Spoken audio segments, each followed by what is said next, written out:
You've read the book Rich Dad, Poor Dad. Today joining me, I have got Yash Tosar, founder of First Financial Foundations. He is an absolute legend in the money game and the real rich dad as far as I'm concerned. Welcome to a brand new episode of A Lot Going On. Yash, I feel like over the last couple of years, with the rise of entrepreneurship and capitalism and so many other things in and around money's just got a really bad reputation. Do you think money deserves a bad reputation? What do most people get wrong about it? I think money is an important element of life, but money shouldn't be the only thing that people should look at, right? I think it gives you that space in life that you need to do what you want to do. But some people who have got access money and how they deal with that money is something that they need to sort of look at. Now, I'll give you an example. I won't mention the names, but two families in East Africa, their grandparents built a lot of wealth through real estate, and I've seen that is 3 generations after that, all that money has disappeared. Wow. Why? Because there is a lot of money, there is no attitude to work with that money. In fact, they've got so much money they don't care about it. Is being born with money a curse, do you think? I think so, Yeah. very much so. Why? And how much money? Like if you're born into money, which, let's be honest, definitely a lot of the next generation are going to find themselves in that situation. How is that a bad thing? And how can they protect against it ruining their lives? What it is about giving that financial education to your children. So what's the minimum level of financial education that someone needs to have to know that the industry, the game, the markets aren't just going to crush them out and leave them penniless over the course of their adult life? Well, financial education, unfortunately, doesn't teach you about money. That's the biggest problem. How is that? Because we're not taught about how to handle money. Okay. Yeah, so you can have A levels, you can be a professor, you can be whatever, but if you don't know how to manage that money, how to make that money work for you, then that is the problem. Yeah. Yeah. So it's not so. If you take about these 2 families I'm talking about, they were sort of like they didn't go to the school. Yeah, I know a number of people who come over even into UK. They couldn't even speak a word of English, and yet they have developed businesses here, which is remarkable.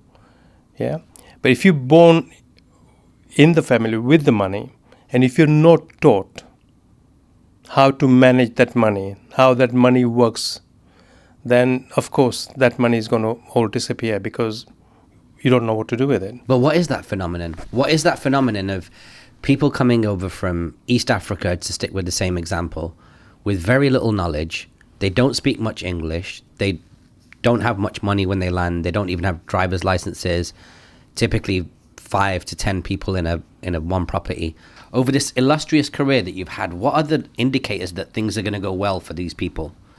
Right, that's a very good example. Let me tell you something, right? I mean, I have been watching this now, and we've experienced this. If you remember, in East Africa, we had Idi Amin, who kicked all the Asians out.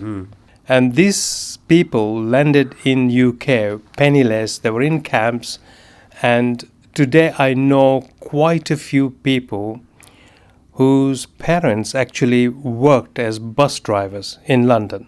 And what they knew was, of course, they were very, very entrepreneurial in Uganda. So they knew how to make money work for them. So although they came with zero, now they're very rich Asians in North London that I know of. Yeah, I'm sure there's all over England. But these people I've seen with nearly 300, 400 properties. How did they do that? Where is that education coming from? Yeah. So this is what they have.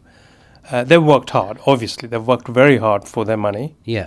And that money has been created. And what is good about all this now is that their children are actually born into making that money work for them. So they're understanding that language. But when you said, where does it come from?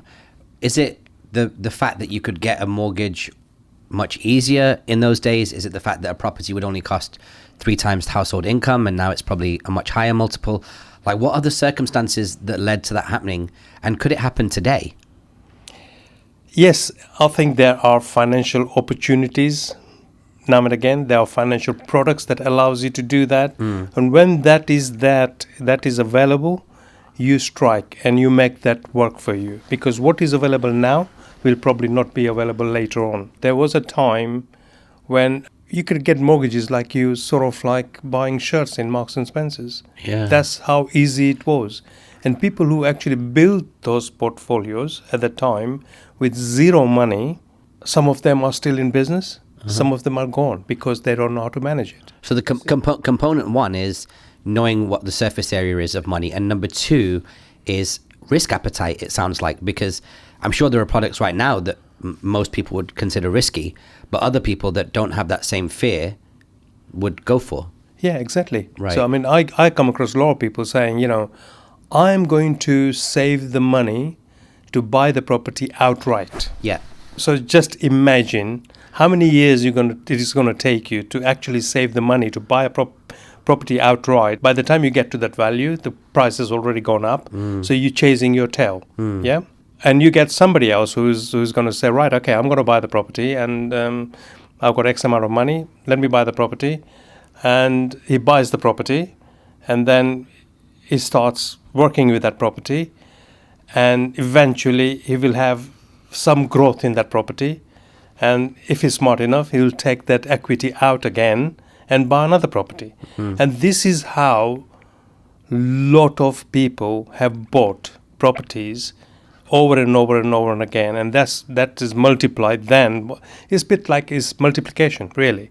So first few properties is going to be hard because, you've got to make that money to grow for you. In an asset value, an equity value. So once that equity is ready, you take it out and you put it back into property. Don't go and spend it. If you go and spend it, then that's gone. You see, there is a good debt, money-wise, and there's a bad debt. Like buying a car, which is a depreciating asset. Like buying a TV, which is, as soon as you bought it, the value just goes down. Yeah. Yeah. You buy a property, and you get mortgage on it, that's good debt. Because what's going to happen over the years, that value is going to go up. And it'll outpace the interest rate that you're paying on the mortgage. Absolutely. So it's an arbitrage game. Yeah. Yeah. Yeah. So that's a simple signs of money and how you can make that money work for you. Yeah. So money is a good element and is an evil element as well. Yeah. Money doesn't always make you happy. It's the balance in life.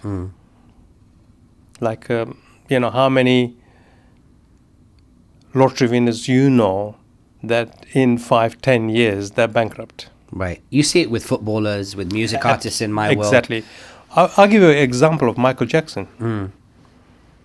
The amount of money that Michael Jackson had or was earning, how can that man go bankrupt? That's a fine example of how money can destroy you as well as make you happy.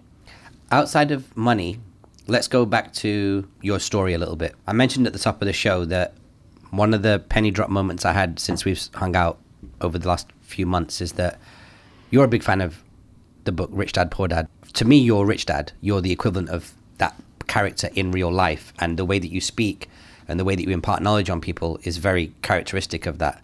What led you to that? Like, let's go back to square one. Like, where were you born? How did you end up doing this full circle moment where you end up in the UK, grew this business, and now are effectively like chilling? Yeah, so I haven't had a easy life. I was obviously born in Kenya. Whereabouts in Kenya? Nairobi or Mombasa? Kisumu. Kisumu, okay. So not even like a metropolitan area in Kenya. Like, it's not like bustling Nairobi. You're born out by a lake, basically. Lake Victoria? Lake Victoria. Yeah, I've been there. It's nice, super nice. Yeah. It's nice. So I was born in Kenya, and obviously my education was to O levels. So you were educated till about 16. 16. What year were you born? 1952. Okay. So with that, I wanted to go and study further study. There was no A levels in Kisumu at the time, so you had to go either to UK or Nairobi or maybe India to study further. Just to study A levels, Yeah, just to yeah. get education beyond That's it. 16, you had to leave the country. So I was always interested in commerce, so that's what I wanted to do, and I couldn't do it at the time because of family issues, and I started working as an accountant. Really, But why interested in commerce? Like you say it and we breeze past it because it's almost like a stereotype of Indians. But like, why that not engineering? Why that not being a doctor? Why that not just, I don't know, chasing women? Like, what was it about commerce that made you go, I like this, it's something I want to contribute to? Yeah, the reason I wasn't allowed to go to India is because I was chasing women. Okay, yeah, and fair. my parents or my uncle highlighted to my dad that, look here, this boy is just going to go and enjoy his life. But that was completely wrong, because I learned about money and the use of money when I was very young, and I can go into a lot of examples of that. But let's park it, because I think it was about me doing my articles to become an accountant. That was my interest. And what I did was, when I was doing my articles, my father became very ill, and he was 45 at the time, and he passed away because of cancer. Jeez. That's So my age now, Yash. Yep.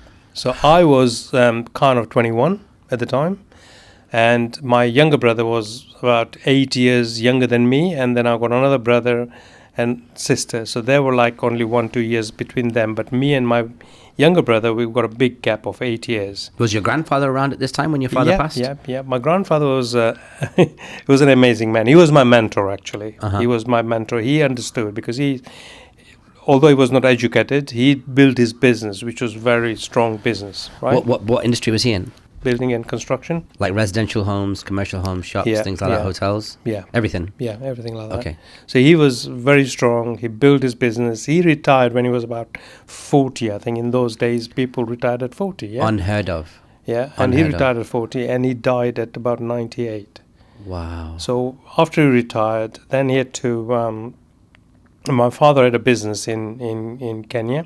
You call it a timber yard and furniture making and a hardware shop. That's what it was. That was the business.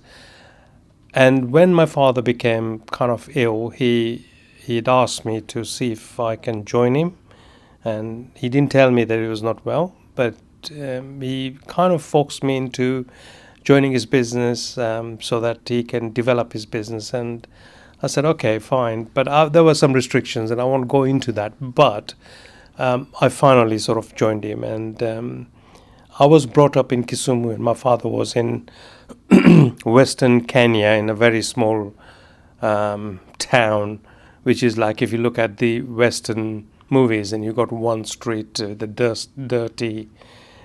dusty street where a car passes, and hopefully the wind is the right direction, otherwise you're in the shop and you're covered with dust and stuff like that. I used to hate it. And anyway, so I spent most of my time, education and all that, in Kisumu with my grandparents, and my father was away, so it was like I had never lived with my parents, so I was always brought up by my grandparents.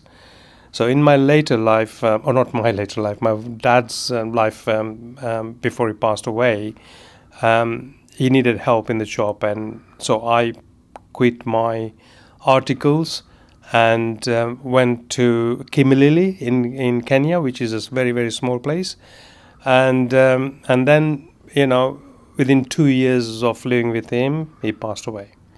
What was that like? Because you're 21 years old when it happened, so you're more than emotionally mature enough to know what the loss of a father means, but you've still got your whole life ahead of you. I loved my dad. He was an absolute gentleman. Even now, when I think about it, I feel hurt that I didn't have that time with him. But the key person in my life wasn't my dad. It was my grandfather. So when I lost my dad, my grandfather stood with me and actually nurtured me how to work with money, how to work with business. And it's a really good story here, because then I came to UK, And I remember my grandfather coming over, and he wanted to go and visit one of his friends in Wembley. So I offered to take him. And at that time, I had a job with VW Audi as a financial controller. And I had all the benefits you can think about. It's a lovely job, right? In those days, company car as well, I'm guessing. I was getting brand new company cars, and also my wife had a company car as well, and all expenses paid for. Now this is a wonderful job. I mean, what else do you want? And Did you get married before you moved here? Like, where did you meet your wife? I met her in UK. Okay. But I knew her back in Uganda. She was one of the persons who got kicked out. Okay, yeah, By yeah. them, right? So after that, like, and this is something that completely shocked me. It's about my grandfather. So I take him to Wembley. We meet up. It's quite a rich family from Kisumu.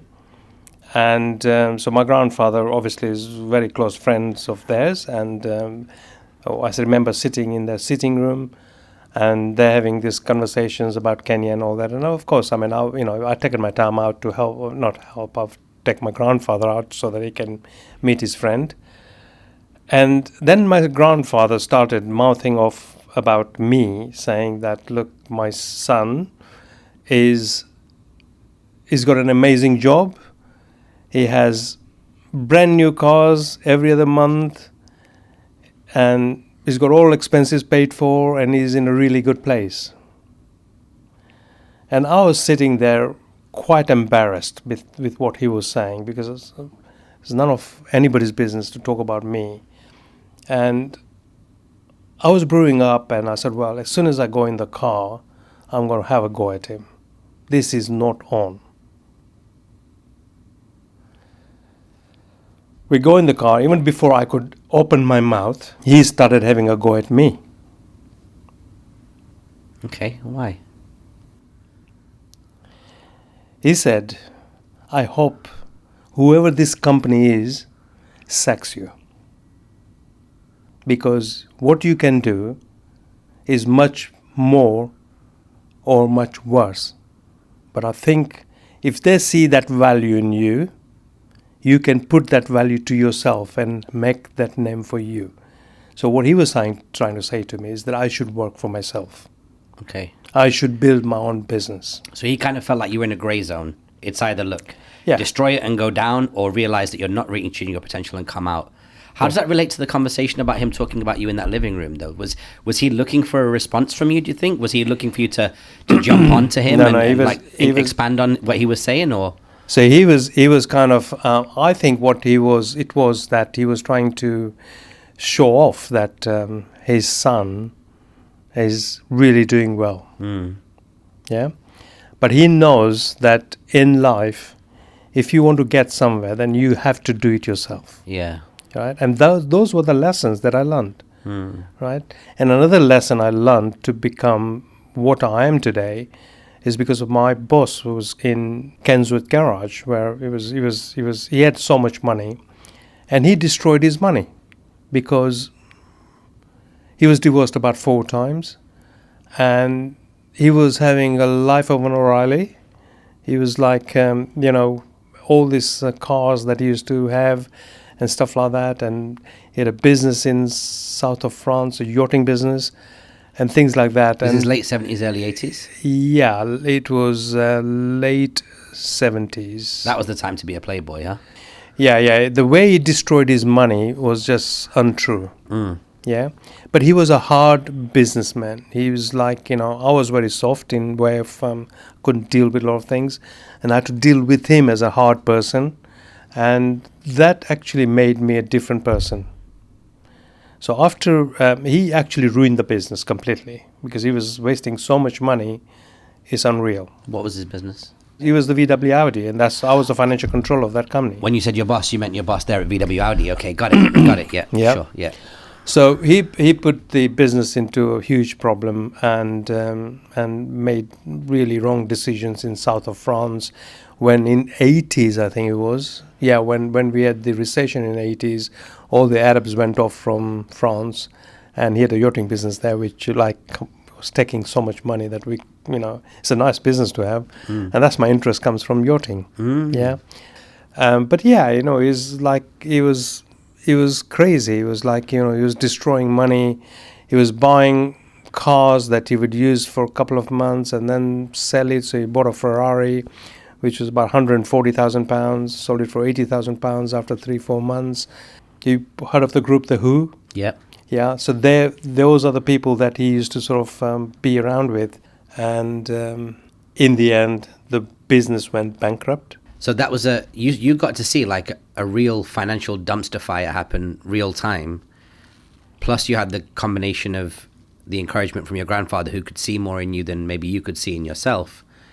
Sounds to me like the perfect storm to set a young Yash in his 20s onto a positive path.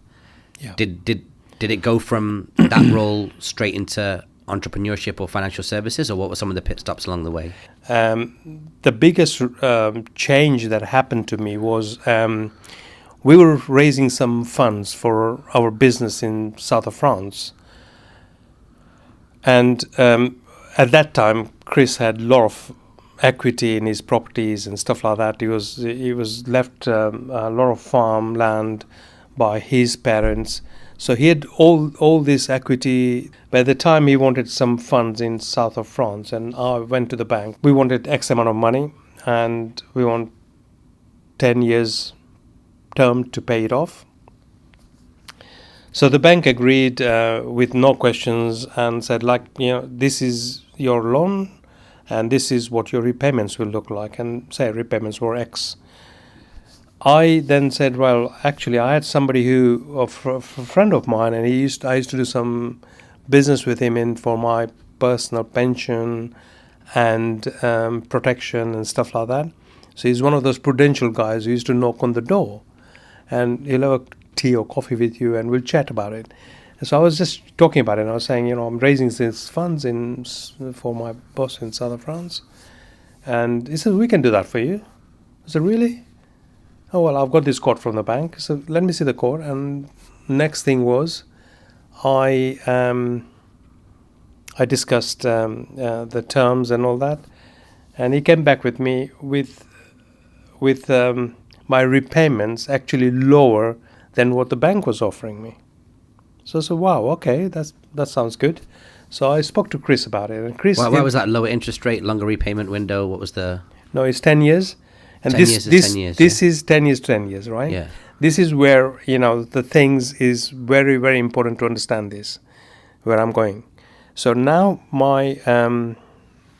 Chris was having a dinner with some of his friends, and he says, well, actually, then he must have had the conversation with his friends and saying, look, I'm on some funds in south of France, and Yash is working on this. So why don't you just see this guy? And he does other stuff for us as well. So he says, okay, yeah, I'll send him to Yash, and so he comes along. And at that time, I had auditors in the room. And while the auditors were there, and they said to me, Yash, we do that as well. So I go to Chris and said, look here, every time I speak to someone, the repayments are going down. And I thought about it, and I said, well, what is it that I'm missing here? And as a financial controller and as an accountant, I don't like somebody giving me tax advice, because we're proud accountants, aren't we? So I said to Martin, who came to see me, and I said, well, what is it? He says, well, we need to sit down and understand you and your business and what your objectives are. I said, yeah, that's fine. The objectives are just get this loan. I need it in south of France. What else do you want to know? He says, no. What's your business? And how much money do you make in the business? I said, that's nothing to do with what we're talking about here. He says, well, if you want me to give you advice, then I need to know more about your business, you, and where we can fit and how we can get you this money in a very cost tax efficient way. I said, I know about tax and I don't know what. Okay, let's sit down and talk about it. He said, right, let's do this way. Say, for example, if you're making £100,000 in your business profit, you'll pay 50% in tax, and you're left with £50,000 in your business, correct? I said, that's correct. So what if I say to you, we set up a pension for your MD, dump the profits in there, and then the pension lends 50%, so you got the working capital which you would almost remain with, so you're not lost that to the taxman, and you got the control of the whole pie. And I said, well, that's not possible. I said, well, if that was the case, why doesn't everybody do it?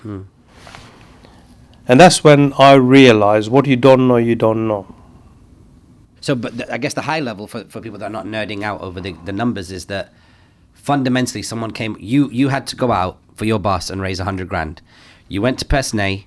In going to person A, person B said I can do it. In going to person B, person C said you could do it. And you realized, hang on a second, there is more than one way to skin a cat.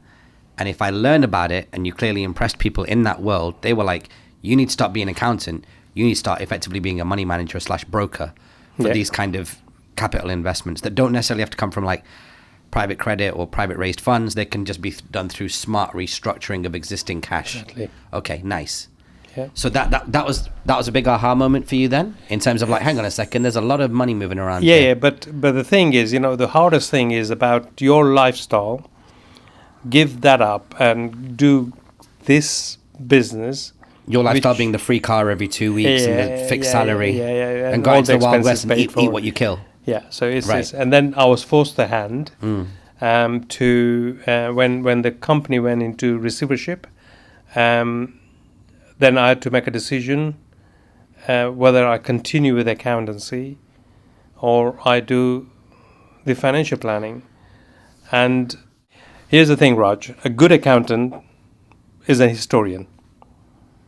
A great accountant is a fortune teller.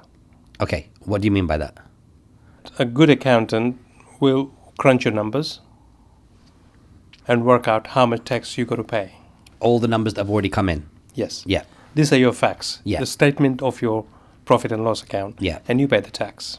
A fortune teller will have the forecast of what you're going to be making.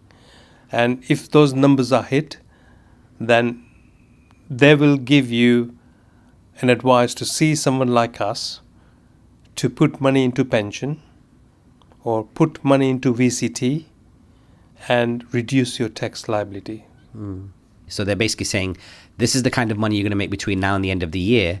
So expect that because that number is going to be higher than we thought, that actually you're going to end up with a bigger pension pot than you originally planned this year.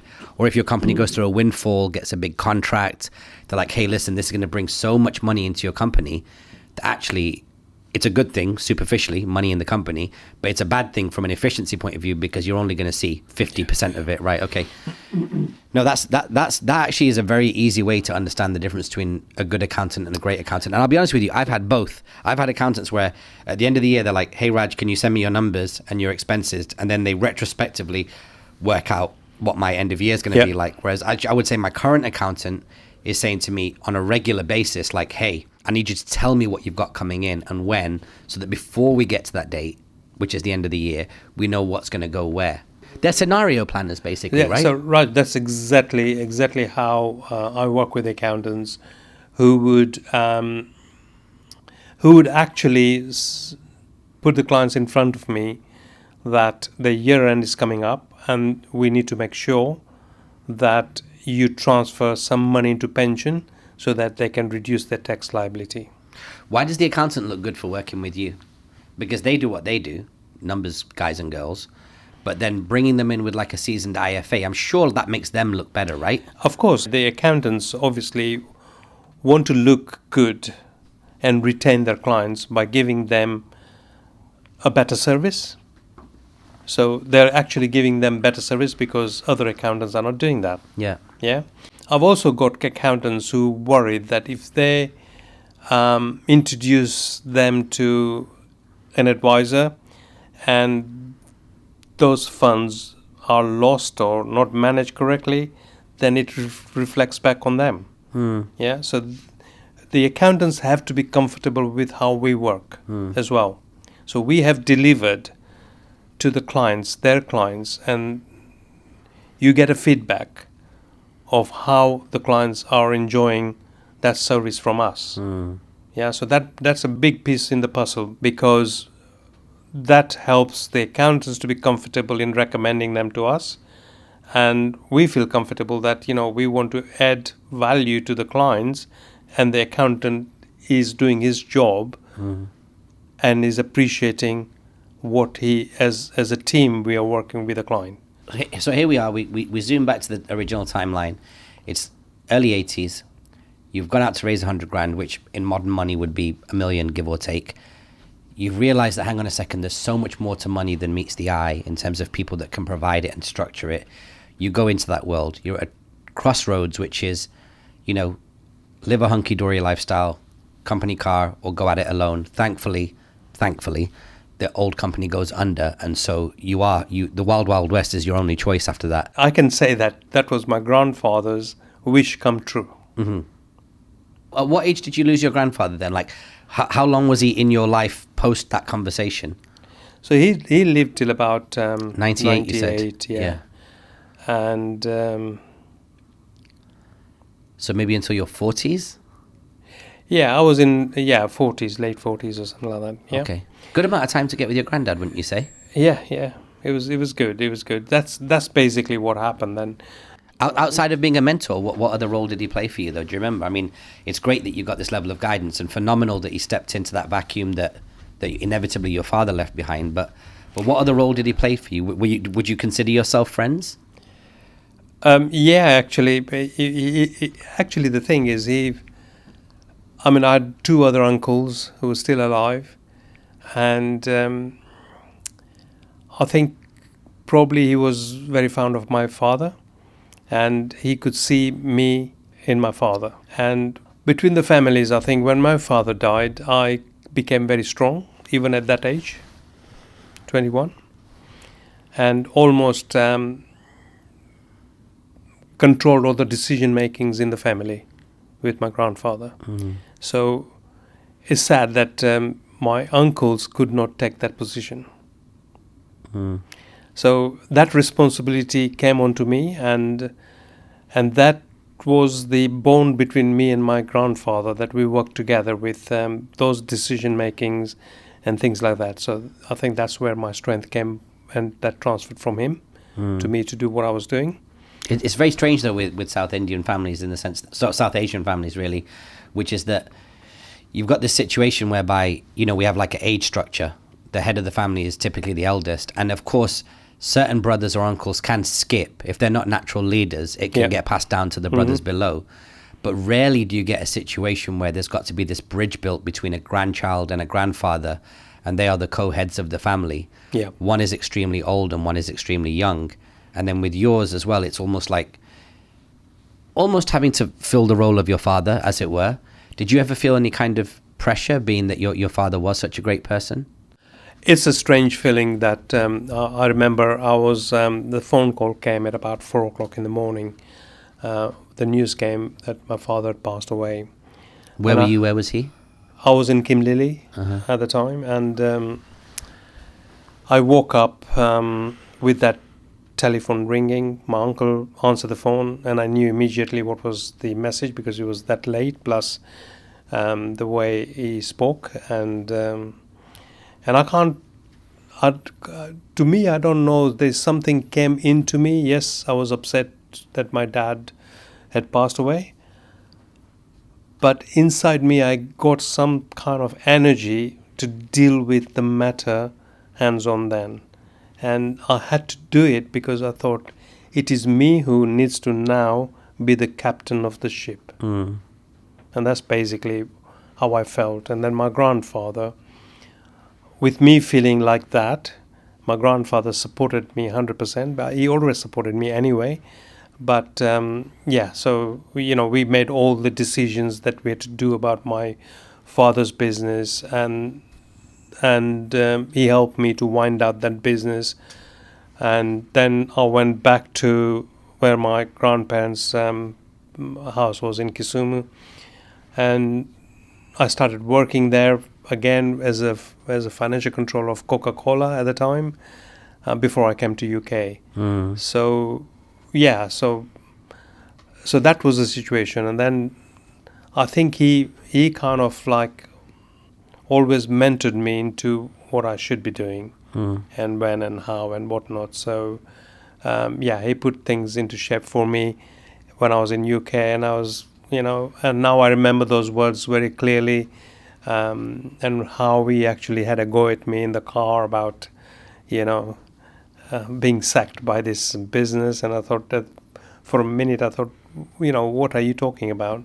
And he was so right. He almost like pre-immunized you from the pain of losing that job, right? Because when most people lose their job, especially in your early years, you think it's going to derail your life. Whereas I think this God-given conversation that he had with you in the car, which stemmed from something that upset you, actually probably made sure that you were immune to the feeling of pain of losing that job, because you already knew that your grandfather had a better vision for you. And in many ways, I think you being a very glass half full person, you could almost say that you're almost blessed to have two dads.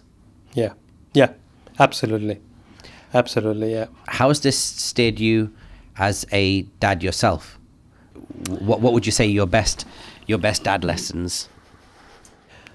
Well, I've only got one child, and you met her as Tina. She's the managing director of First Financial as well. So I've stepped back, and she's running the business. I'm glad she is.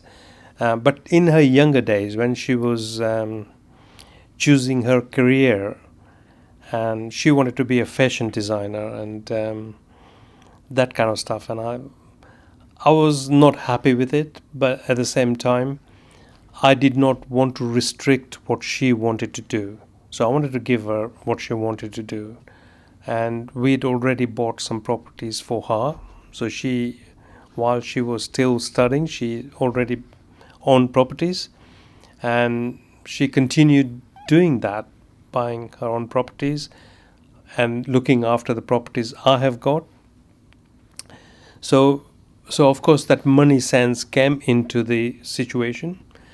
And then after she had her second child, she started to sort of help me a little bit in my business. And now I can't do without her, because she's managing the business completely. And in actually running the business, I would say she's better than me. So from that point of view, I'm really proud father that I have brought her to that situation where she's helped me, and now wanting to continue working with the business. So I had an offer for my business, quite a large offer, 2 years ago, and she wanted me to sell out. She says, well, I want you to go and enjoy. I said, well, I do enjoy my life. What I want to do, I do. I play golf. How much golf can I play?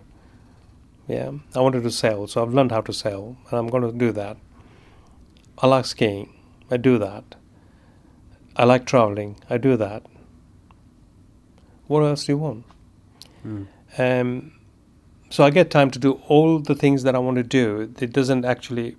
But the most important thing in my life, which I would miss if I don't do it, is sitting in front of those clients, hearing their stories and where they need help and how they can actually change their lives by doing the few things that we can do for them.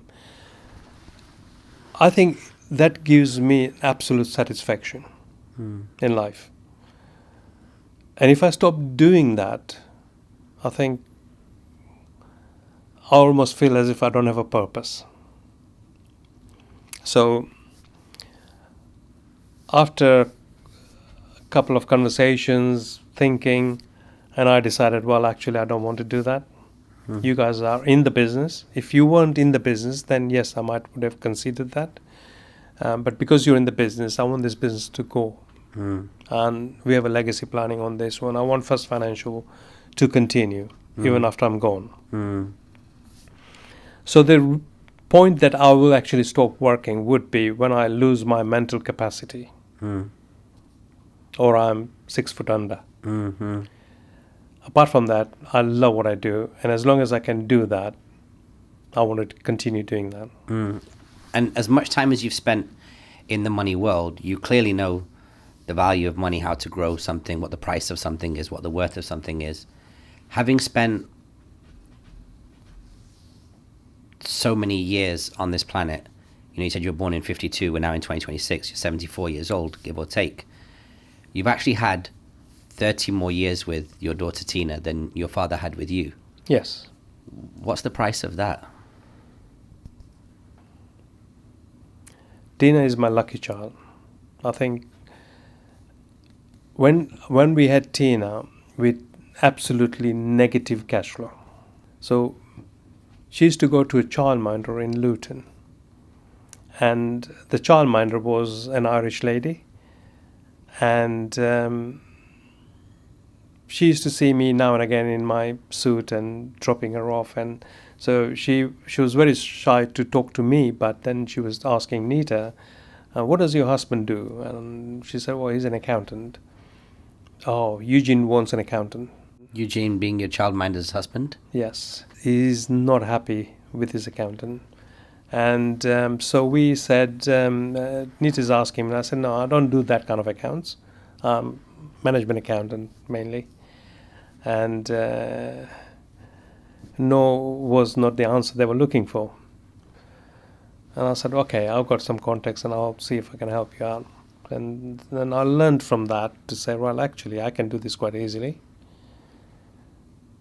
And next thing, I had quite a large members of Luton Irish clients. And that completely snowballed. So it's not a small number. I had almost like 140, 150 clients,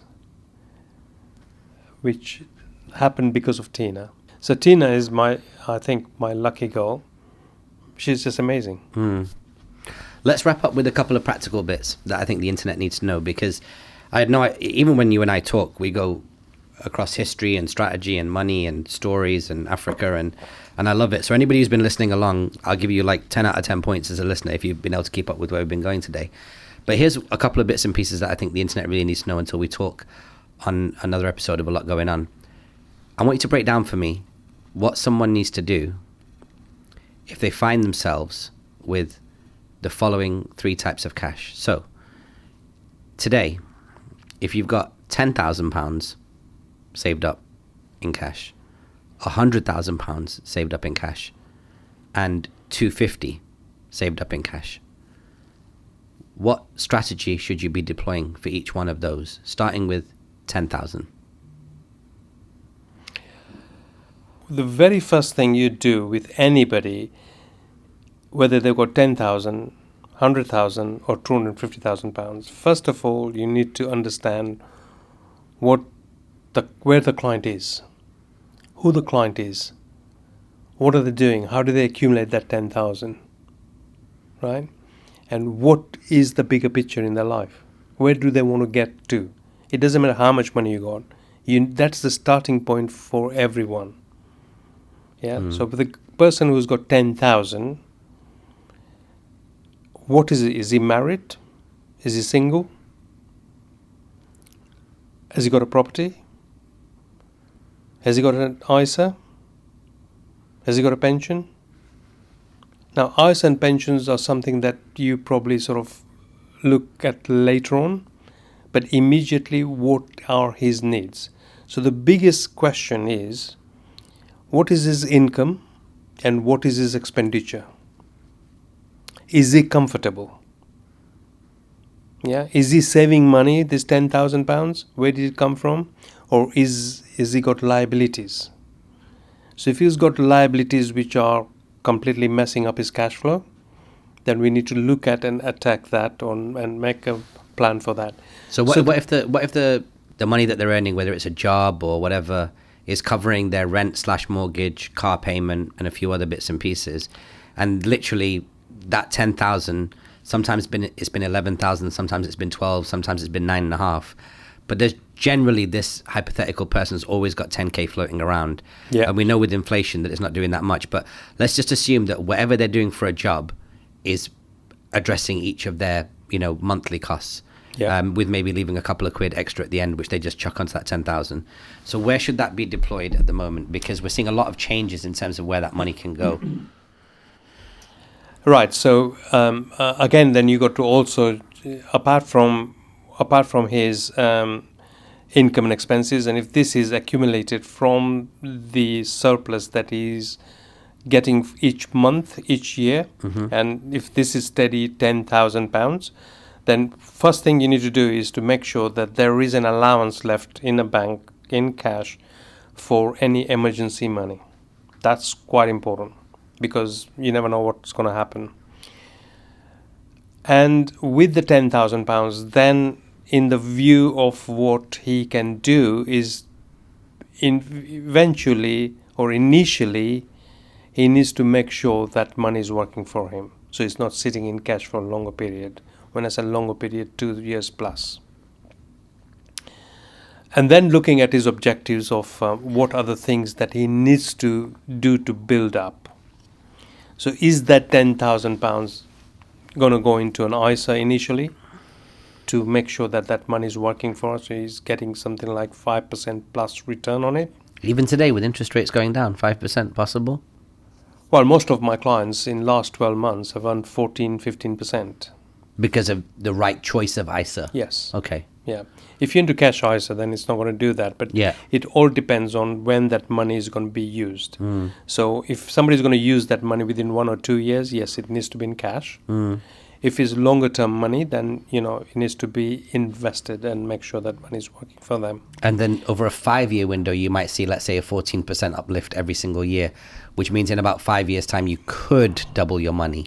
Yeah, so from my perspective, I would look at as a marker of 5% return year by year. So you're going to get some years where the market is going to be down, some years are going to be, but if you average out 5% plus, then your money is working for you. But it's not going to do you great for long term. So you need to start to work on what and how we're going to make this difference. So when you talk about money and how much money you got to work out how we're going to change. So if you look at my life, I was negative cash flow, and it took me a while to get to where I am. And as soon as I could leverage my money, and that's after my first property, that it started to work. Yeah. So by just saving money in bank and cash and ISAs, you're not going to have that. Long term, yes, you are. But if you want to continue to make money, then we need to sit down and have a serious think about how we're going to make more money. How are we going to leverage that money to make that? Are we in position to buy a property? Are we in position to do this? Yeah. Somebody at that age, early age, has got £10,000, is not putting money into pension because they can't touch that money until they're 55. The reason why my clients put money into pension is for tax efficiency. It's nothing to do with pension. Pension is a product. It's an investment product. It's a tax-free product which you can't touch until you're 55. It also comes with, it's also had a bit of a branding issue, hasn't it, the pension, in the sense that it's a if you're in dirty your word. late 20s, Yes. you don't want to consider yourself like a pensioner, which is an older dude with a flat cap and a stick, right? You don't, it almost feels like unfortunately, the brand pension is tied right into that demographic. Yeah. So that's 10,000. So you've got to come up with a near-term plan, and maybe what good looks like for 10,000 is just turning it into 20. So going from like a small amount of money to a slightly less small amount of money. Yeah, make that money work for you. Yeah. Don't leave it in cash and just wait for something to happen for you to buy a property or whatever. Let's look at that strategy, how much money we're going to need and how is that going to be possible and when is that going to be possible. And that's the thing that you need to start to work with. It's like my grandfather's story. If you're comfortable, you're dead. You're dead. If you're comfortable, finish. You have to move on. And this moment in time, the only product I think that can work for this person would be an ISA. Yeah? Okay. 100K. Well, 100K is slightly different story. You got a bit of money there. And then again, and the same principle is if you've got £1 million or £100,000. You need to understand the client, where they are. You've spoken about this sometimes. It's almost like, imagine you just take a box of £100,000 into your kitchen, and you imagine that £100,000 is food, and you think about it in terms of when you're going to need to eat that money, eat that food. Exactly. Break that down for the 100K. So the £100,000, you got to work out, well, even before how you eat the money or how you use the money, how you make that money work for you. What you need to understand there is very simple. understand the client first. What have they got? Where are they? What is their income? What is their expenses? Standard thing. All roads lead back to that. Whether It- you've it got leads- 10k, it- 100k, 250k. It doesn't matter How much what you're you earning, got. how much you're spending, what's the delta? What's that? What's that comfort zone for you, right? Mm-hmm. So once you understood that, and you look at what other things have they got. Now, if you're talking about just £100,000 as lazy cash, then yes, then we start looking at what have they got. So in the background, what stuff they've got. So say, for example, if the client was a high rate taxpayer and it's got young kids who are going to go for further education, we can prescribe him, if that was the money that maybe he wants to save for his children's school fees, for example, and is a higher rate taxpayer. So then I will give him a prescription saying, well, if you actually put this, it can be more tax efficient way for you to save that, to do that. If he wants to make his money, so again, you will use the ISAs, depending on client's age, whether he's anywhere near, 55, then we would consider that, yes, if you put money into pension, you will get that 20%, 40% tax relief or 45% tax relief from the government. And if you then tax the money out after age 55, he's going to take 25% tax free. Tax free, yeah. Yeah. So if you look at those numbers, then I think I may need to recalculate it. But back in the day, I'd worked out that by just putting money in and taking it out, I think you'll make 9%. Wow. Yeah. Now, is that the full 100k or a slice of it? Of the 100k. The whole 100k. 100k. Yeah. So dump it into a pension, forget about it, let it grow. At 55, No. take Take it out the 25. next day. How? I didn't understand. Explain that to me. So, where I was working with Kenswood Garage, which was the VW Audi franchise, and we had a lady there who had worked for us for quite a long time, and she was given a handshake money when she left.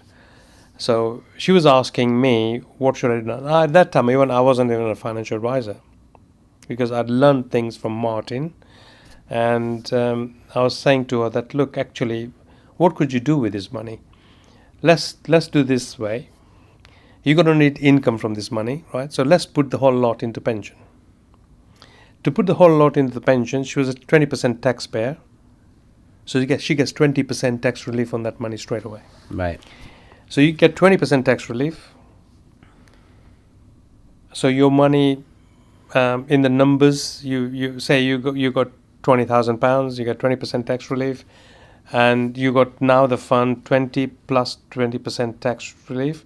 You then take out 25% out of that value of 25,000 or whatever it is as tax free. 5k. So and then amortized across the full 20k, it's a net 9% up. Yeah. So Wonderful. now, if you then look at your fund value, if you want to take it out, and if she hasn't got other income, she might have a pension income. So you got to look at what income tax you're paying. Sure. And then she can start drawing money from the pension, either pay a little bit tax or no tax until the allowance is in. Yeah. So we can work on those numbers. So it's about, say, if somebody was getting £100,000, you slice it out. What are the client's objectives? What age are they? What is the situation, financial situation, family situation, job situation, and that kind of stuff. And once you get to 100k, you're probably going to be assumed to be at a different age, which means that the window of opportunity to take these wrappers like pensions and things of that nature is going to adjust downwards. Yeah. 250k. If you've somehow found yourself in a situation where maybe you started a side business and it popped, or you were in a company for a long time and all of a sudden you had your moment and you got a bonus. Maybe you had 100k already, 150 jumped in. Maybe you had 225, 25 jumped in. Maybe you had nothing and went from 0 to 250, and now here you are with lazy cash. Brilliant term that you came up with. What do? It's sat there in your bank account. The piranhas that are inflation are swimming around it, ready to bite away.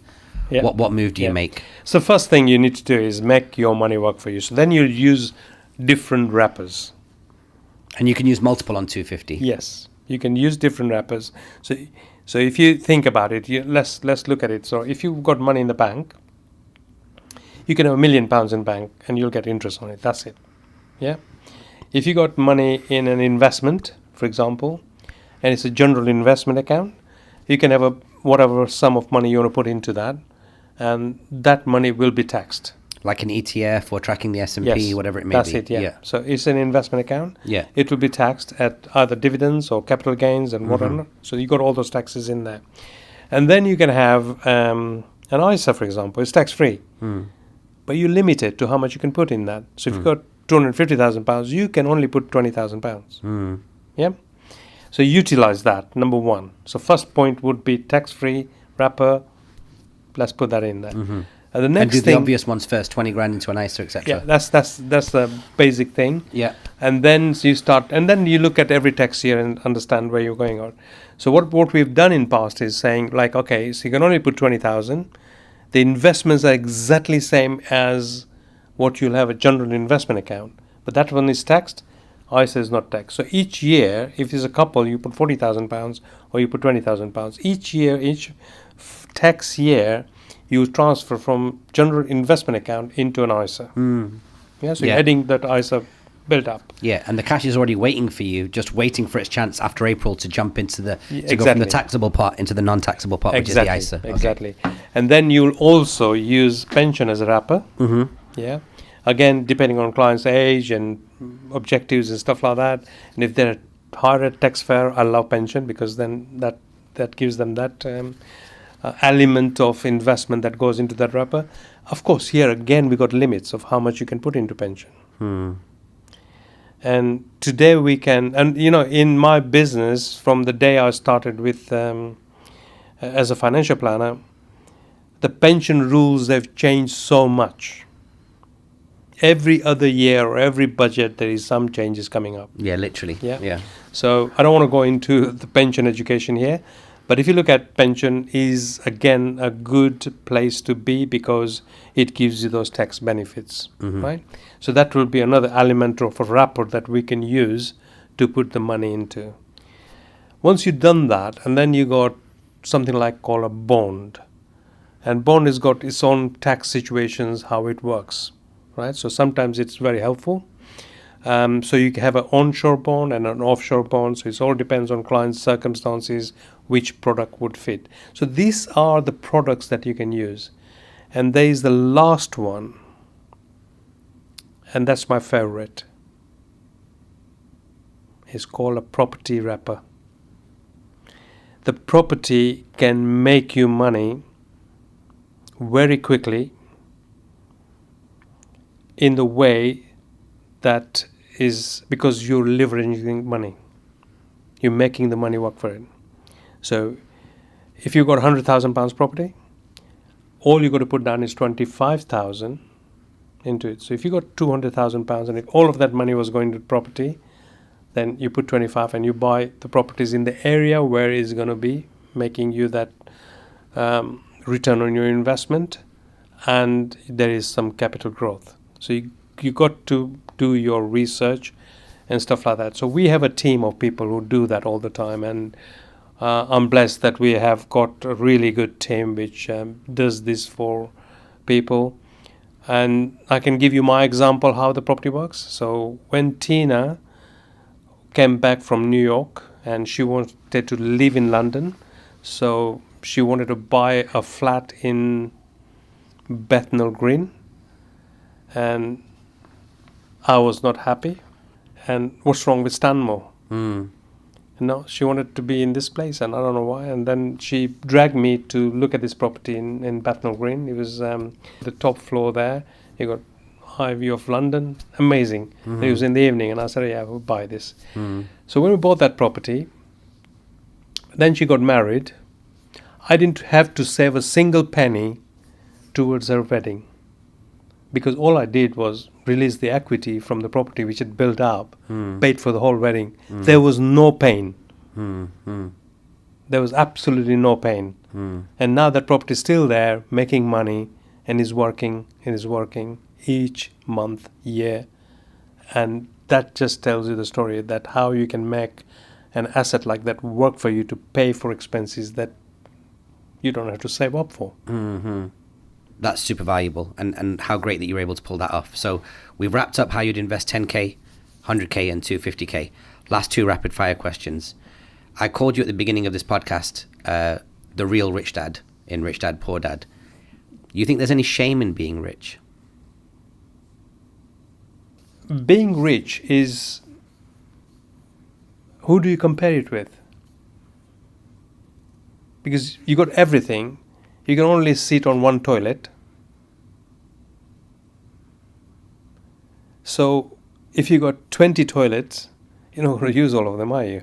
Now you might be rich and you might have like golden plated toilets and whatever, but you're only going to use one toilet. But you've got a choice of things. So being rich is you got a choice to do, whether you work, you don't work, whatever you do.